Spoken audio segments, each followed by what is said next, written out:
Hey everybody, it's Sean and Julie. We're just finishing up an awesome 2 weeks in Crossville, Tennessee, where we stayed at the Crossville I-40 KOA.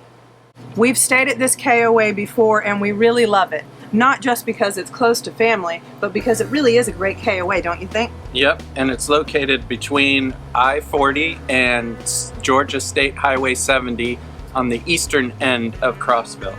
And it's really easy to access from I-40, but it's far enough away that you don't have like the highway noise that you would get of one that's like directly off the interstate. The camp is broken into 3 sections. The front section has paved sites and the swimming pool, the registration office, and the camp store.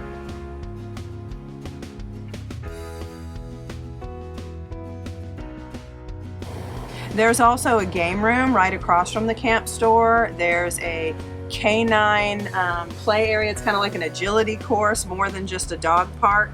And then there's also some small cabins and some tent sites there as well. Then you get to the first pond and there are sites on both sides of it. I think gravel sites that back up to it. And then there's also cabins on the other side of it. And there's also a couple of tent spots around that pond as well. In the back, some of the cabins actually have full hookups next to them, which is really great if you're there and you want to have family come in and visit you who don't have RVs. And then right across from the campground is the Cumberland Homesteads National Historic District. This is a New Deal era program that was basically kind of like an early Habitat for Humanity type thing where the government helped people build their own homes. But in the main museum, they have like one big 1930s room where they have all these artifacts from that era, and then there's also like a movie to watch, and you can go up in this water tower. And then if you drive through Cumberland Mountain State Park, you can go to a preserved homestead home the way it was back when they did these in the 30s.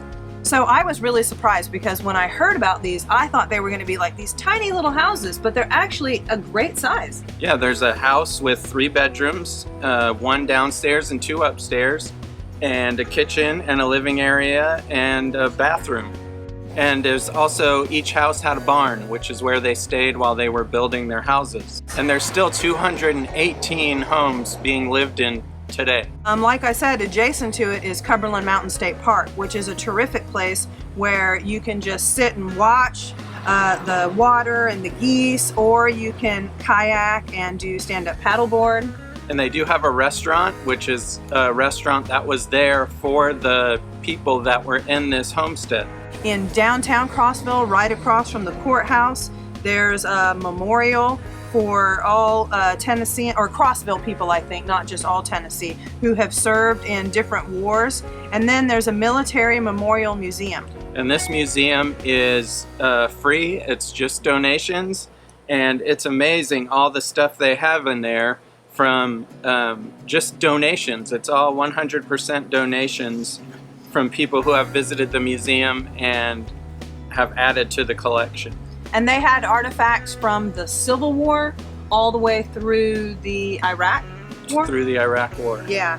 One interesting fact about Crossville that is covered in the museum is that Crossville was a German POW camp during World War II. It held mostly German officers from the war, the piece of the war that was conducted in Africa. I thought it was really interesting. They basically had a model of the camp. Also, right around the KOA is a lot of great hiking opportunities. Besides just Cumberland Mountain State Park, there's a lot of other smaller parks, as well as something called Ozone Falls, only 8 miles away. And it's incredible. In fact, there's a number of waterfalls in this area of Tennessee on the Cumberland Plateau. And this waterfall was just a short hike, maybe 3/4 of a mile off the highway, and it just had beautiful views. You could go down to the bottom and there were people actually swimming there, and there was a trail that took you up to the top where you could see the water going over the edge. So we hope you get an opportunity to visit Crossville, Tennessee, and if you do, stay at the Crossville, Tennessee KOA. Whether you have an RV, a tent, or want to rent one of the cabins, it's a terrific place to stay and enjoy the beautiful Cumberland Plateau. Safe travels.